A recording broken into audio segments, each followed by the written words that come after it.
Tengok kes ni macam mana, apa hasil yang kita capai. Baik, sekarang dah dapat, dah guna sabun. Okey. Alright, untuk masalah kaki ni.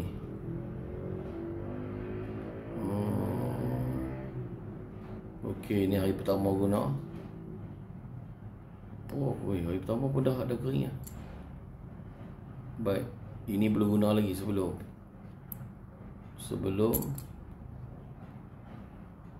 selepas hari.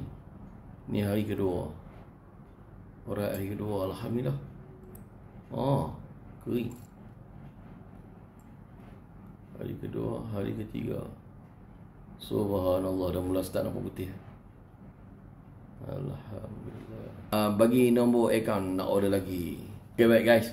Apa-apa pun nanti you check dekat beg-beg kuning, korang dapat harga berapa. I love you all.